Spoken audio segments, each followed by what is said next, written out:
7h41 dans le matin week-end sur Sud Radio. Le patient qui ce week-end s'était évadé ou plutôt avait fugué de l'hôpital psychiatrique Gérard Marchand à Toulouse a été interpellé par les forces de l'ordre hier soir. Il était déjà à Paris. Comment expliquer 4 évasions en 10 jours? On en parle avec notre invité Maurice Bensoussan. Bonjour à vous. Oui, bonjour à vous, bonjour. Soyez le bienvenu sur Sud Radio. Vous êtes psychiatre à Colomiers, juste à côté de Toulouse. Vous êtes par ailleurs président de l'Association française de psychiatrie, président du syndicat des psychiatres français. Alors d'abord, peut-être que je vais quand même préciser les termes. C'est vrai, nous les journalistes, on a tendance à employer le terme évasion. Le terme le plus approprié serait fugue, puisque concrètement, ce ne sont pas complètement des patients qui sont enfermés.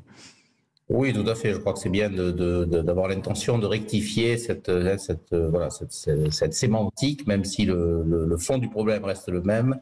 Mais c'est important d'employer les bons mots.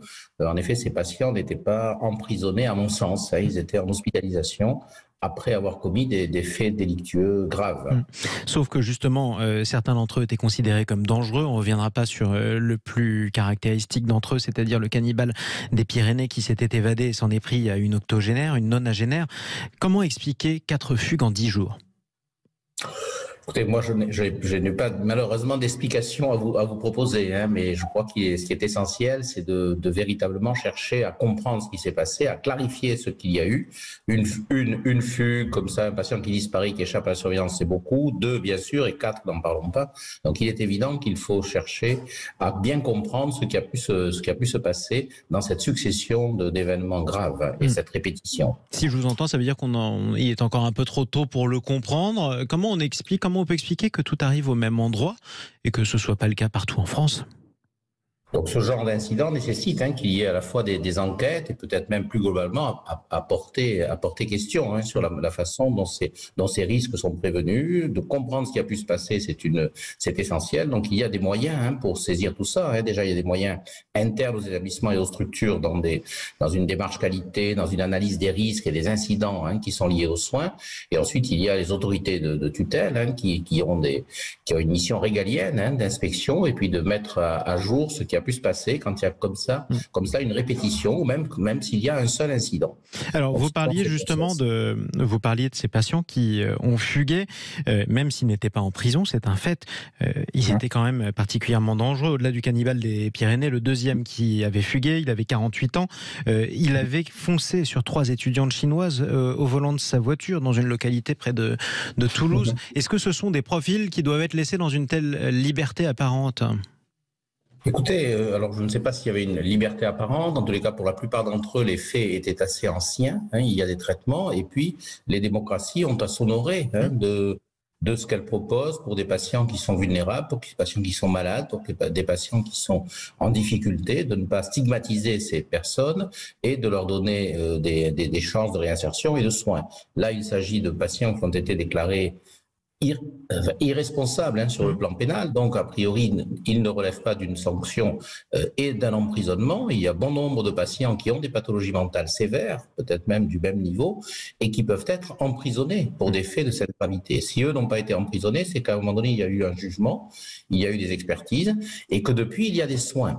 Donc il serait intéressant d'en savoir plus, mais ça c'est la mission à la fois vraiment de chaque structure et la responsabilité de chaque médecin et de chaque établissement qui est responsable de la sécurité dans ces établissements. Et ensuite, il faut savoir, et je crois que c'est important de savoir, c'est important qu'il y ait des commissions qui soient objectives, impartiales, et puis qui analysent les événements de cette gravité pour qu'ils ne se répètent pas. Le but, c'est que ça ne se répète pas. Alors justement, parlons des soins, vous l'avez dit, on parle de malades, concrètement, dont le discernement était aboli au moment des faits, raison pour laquelle ils ne sont pas en prison, mais sont soignés. Est-ce qu'on guérit après, par exemple, avoir voulu foncer sur plusieurs étudiantes en voiture ? Oui, c'est pas une maladie de foncer sur plusieurs personnes. Non, mais c'est ce qui déclenche le passage. C'est un acte grave, c'est un acte criminel.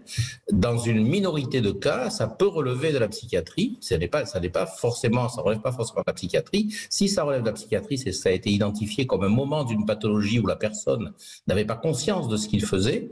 Ensuite, c'est tout un enjeu. En effet, est-ce que l'on peut guérir ? Je vous réponds oui. C'est-à-dire qu'il y a des pathologies aiguës qui sont résolutives et qui permettent d'aller mieux.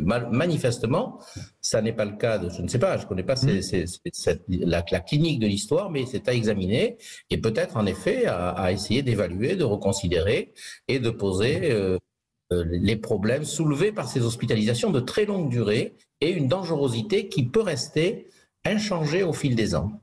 Merci beaucoup, Maurice Bensoussan.